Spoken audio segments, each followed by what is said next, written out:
సార్వత్రిక ఎన్నికల్లో భాగంగా 4వ దశ పోలింగ్ ముగిసింది. ఈ 4వ దశలోనే తెలంగాణలోని 17 పార్లమెంట్ సెగ్మెంట్లకు పోలింగ్ ప్రశాంతంగా ముగిసింది.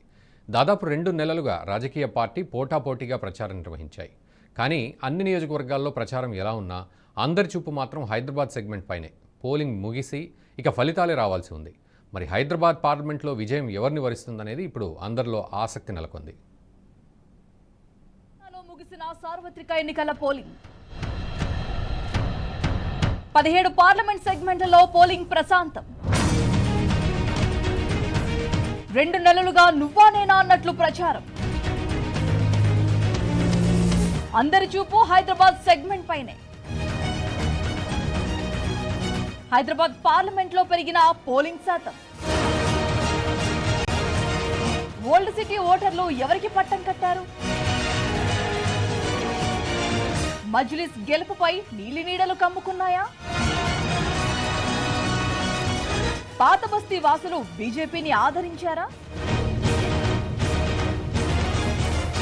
హైదరాబాద్ ఇప్పుడు ఇది రాష్ట్ర రాజకీయాల్లోనే కాదు, దేశ రాజకీయాల్లోనే హాట్ టాపిక్ గా మారింది. గత కొన్నేళ్లుగా ఈ పార్లమెంట్ సెగ్మెంట్ లో మజ్లిస్ పార్టీనే గెలుస్తుందని అందరూ అనుకున్నారు. ఈసారి మాత్రం అందుకు భిన్నంగా అక్కడ పోటీ నెలకొంది.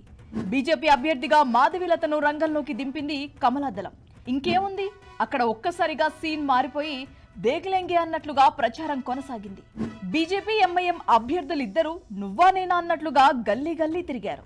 ఎంఐఎం కు కంచుకోట అయిన హైదరాబాద్ పార్లమెంట్ స్థానంలో ఈసారి ఎన్నికలు రసవత్తరంగా మారాయి. ఏ ఎన్నికలొచ్చినా హైదరాబాద్ లో ఎంఐఎం కు పోటీనా ఛాన్సే లేదు అనేవారు ఎక్కువ. కానీ మాధవీలత ఎంట్రీతో ఆ ఒపీనియన్ మారిపోయింది. ఇద్దరి మధ్య బస్తీమే సవాల్ అన్నట్లుగా పోరు సాగింది. ఎన్నికల ప్రచారంలో కూడా ఇరువురు కాక పుట్టించారు. అదే స్థాయిలో ఓటర్లు కూడా ఈసారి కాస్త పోలింగ్ శాతాన్ని పెంచారు. ఇప్పుడు ఈ పెరిగిన పోలింగ్ శాతమే అందరి మదిని తొలుస్తోంది. రాష్ట్రంలో ఎంతగానో ఆకర్షిస్తున్న హైదరాబాద్ పార్లమెంటు నియోజకవర్గం ఫలితం ఈసారి ఎలా ఉండబోతోందని అందరూ ఆసక్తిగా ఎదురుచూస్తున్నారు. ప్రస్తుతం పార్లమెంట్ ఎన్నికల్లో హైదరాబాద్ పార్లమెంట్ సెగ్మెంట్ లో పోలింగ్ శాతం స్వల్పంగా పెరిగింది. మరి ఈ పెరిగిన పోలింగ్ శాతం ఎవరికి మేలు చేస్తుందనేది అంతు చిక్కని ప్రశ్న. 1% పెరిగినా ఈ పోలింగ్ బీజేపీని గట్టెక్కిస్తోందా లేక ఎంఐఎంను మరోమారు గెలుపు వరిస్తుందా అనేది చర్చనీయాంశంగా మారింది. హైదరాబాద్ లోక్సభ స్థానంలో 2019తో పోలిస్తే ఈసారి స్వల్పంగా ఓటింగ్ శాతం పెరిగింది. అప్పట్లో 44.84 పోలింగ్ నమోదు కాగా తాజాగా జరిగిన ఎన్నికల్లో ఇది 46.8% పెరిగింది. అంటే కేవలం 1.24% మాత్రమే ఎక్కువగా పోలింగ్ నమోదైంది. కానీ ఇప్పుడు ఇదే గెలుపోటములను ప్రభావితం చేసే అవకాశం ఉందని పార్టీలు విశ్లేషిస్తున్నాయి. హైదరాబాద్ పార్లమెంట్ నియోజకవర్గంలో చార్మినార్, బహదూర్పుర, మలక్పేట్, చాంద్రాయణగుట్ట అసెంబ్లీ నియోజకవర్గాలు ఉన్నాయి. ఈ నియోజకవర్గాల్లో ఎక్కడా 50%కి మించి పోలింగ్ నమోదు కాలేదు. మరోవైపు హిందువులు అధికంగా ఉన్న గోషామహల్లో 49%, కార్వాన్లో 51% పోలింగ్ నమోదు కావడంతో ఎంఐఎంకు మింగుడు పడటం లేదు.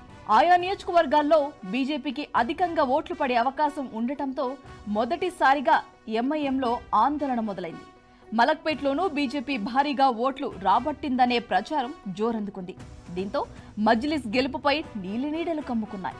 ఇక ఈ నేపథ్యంలోనే అన్ని పార్టీల నాయకులు పోలింగ్ బూతుల్లో కూర్చున్న ఏజెంట్లను పిలిచి పోలింగ్ సరళిపై ఆరా తీయటం మొదలుపెట్టారు. హైదరాబాద్ పార్లమెంట్ సెగ్మెంట్లోని అసెంబ్లీ నియోజకవర్గాలైన మలక్పేట్ 38.3%, కార్వాన్ 51%, గోషామహల్ 49%, చార్మినార్ 48.53%, చాంద్రాయణగుట్ట 45.19%, యాకత్పుర 42.7%, బహదూర్పుర 48.7% పోలింగ్ నమోదైంది.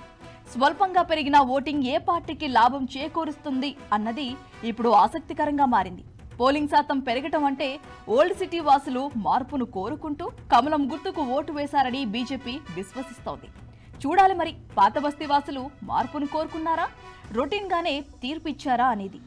ఏదేమైనా హైదరాబాద్ పార్లమెంట్ స్థానం మాత్రం ఈసారి హాట్ గా మారింది.